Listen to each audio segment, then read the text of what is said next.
មកទៀតហើយពុកម៉ែបងប្អូនណែថ្ងៃនេះជន់ទៅចាញ់ក្បាលវីដេអូមកពុកម៉ែបងប្អូនអើយជោគញ៉ាត់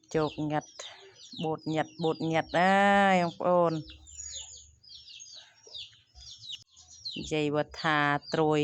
ល្ងៀងនេះណាពុកម៉ែបងប្អូនអានឹងគេហៅថាត្រួយល្ងៀងសពុកម៉ែបងប្អូនពូមីភូមិបណៅកាត់បានឃើញ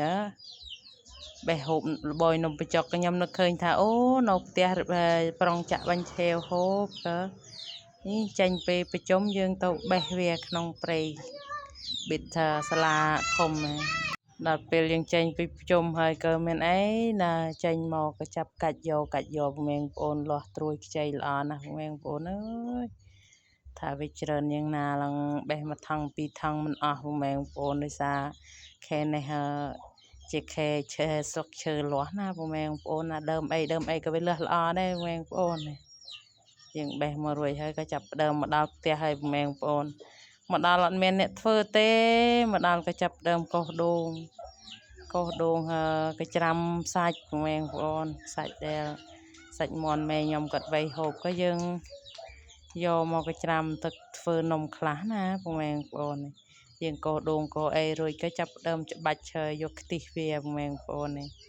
ខ្ទិះវាក៏យើងច្បាច់រួចអស់ហើយពុកម៉ែបងប្អូនចាប់ដើម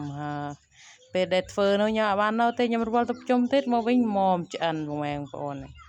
ដល់ពេលឆ្អិនហើយខ្ញុំចាប់ដើមមកផ្លោះហើយពុកម៉ែបងប្អូនណាយមកហូបនំផងខ្ញុំពុកម៉ែបងប្អូននឹងគេហៅនំបាញ់ឆែវពុកម៉ែបងប្អូនទឹកគ្រួសារខ្ញុំចូលចិត្តណាស់ពិសេសម៉ែខ្ញុំថ្ងៃនេះគាត់អត់នៅទៀតគាត់ទៅខេតអត់ហើយទៅមើលបងខ្ញុំគាត់សម្រាលកូនក៏ថាធ្វើនំធ្វើឲ្យម៉ែហូបតែមិននេះអីគាត់ទៅខេតមុនបាត់ណា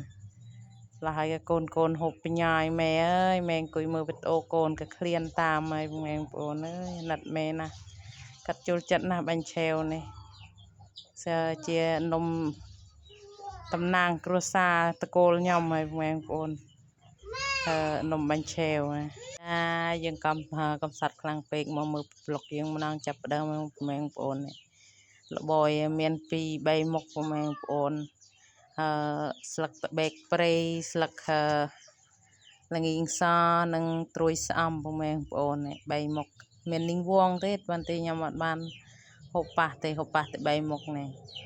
អើយនឹងតក់ក្រៀងរញ៉េរញ៉ៃហើយដោយសារក្មួយវាថតក៏ផ្លេចមើលណាថារញ៉េរញ៉ៃនៅគ្នាហូបញ៉ាត់ក៏ផ្លេចមើលរញ៉េម្នាក់ខំទៅហូបពុកម៉ែបងប្អូនដល់យើងហូបគ្នាច្រើនឃើញខ្វែងដៃខ្វែងជើងពុកម៉ែបងប្អូនក្មួយខ្ញុំនោះក៏វាណាស់ដែរឡើយទៅឃើញអ៊ំវាហូបក៏វាទៅរត់ទៅអ៊ំវាជិចរួចអីមិនទាន់អាលវាជិចដែរពុកម៉ែបងប្អូនគ្នាយើងក៏មានទេ3 4 នាក់ណែងចាប់ញ៉ាត់នោះក្មួយខាងនោះវាអង្គុយមើល